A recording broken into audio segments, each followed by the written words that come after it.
Reece Walsh could win the Golden Boot. He could be the best player in the world. Now, he didn't have an excellent performance in Game 2, not quite the same as Game 1. He still played relatively well, but his mistakes were significant and they made an impact to his team. He could win the Golden Boot, but he's still so immature. On the field, off the field. We'll talk about on the field though. He gave away a penalty, at half, pretty much just at half, allowing England to tie the game and kick a penalty goal. And also that mid-air tackle on Dom Young and putting himself in the bin as a result of that. It just shows he still has a long way to go in terms of being the ultimate professional, the ultimate teammate on the field. He's talented as all get out. He plays lights out. When he's in form, when he has the ball in his hand, he can do some of the most incredible things that we've seen in a very, very long time on the park. But then he pulls out this crap too. Now he's young. What is he, 22, 23? He's young.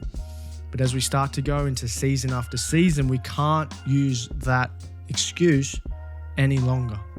It's time for him to buck up, considering now he's playing for Australia, playing for Queensland, won a premiership, going to then head into being a senior leader at the Brisbane Broncos. He needs to tighten his game up. He can't be tackling people mid-air, whether he was acting as if he was going for the ball or not, but he had turned, he didn't have eyes for the ball. He basically was just there for contact to disrupt Dom Young. Whether Dom was going to catch the ball or not, there was no intention to catch from Reece. It was just get in there, disrupt Dominic, and whatever happens, happens. It was silly.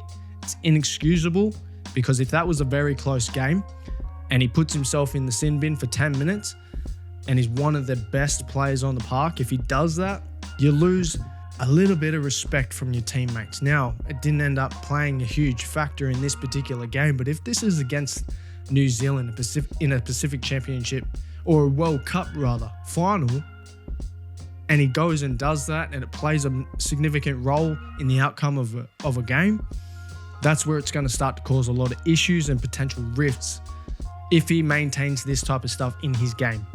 Now, hopefully, he can continue to soak up professionalism, leadership aspects from those particular leaders at the club, and in Australian camps and in Queensland camps from the likes of Munster, Cleary, Adam Reynolds, Patrick Carrigan, Isaiah Yeo, Harry Grant, the list goes on.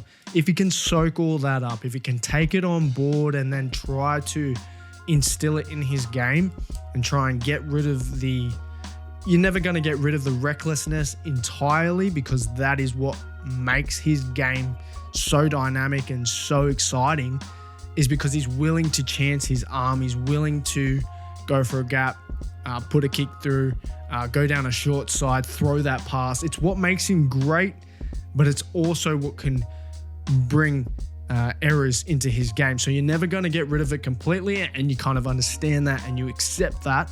It's the same with Nwangani-Tawase. You accept that because of the brilliance on the positive side.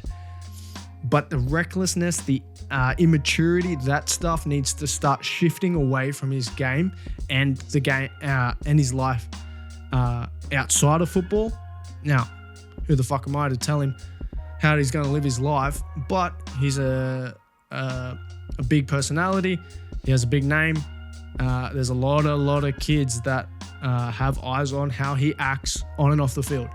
So he has a certain responsibility in that regard. But until he shifts away from this, it's going to cause some, how should I say, I can't think of the word, but it's going to be an issue in games if they're close, if they're important. But anyway, moving on.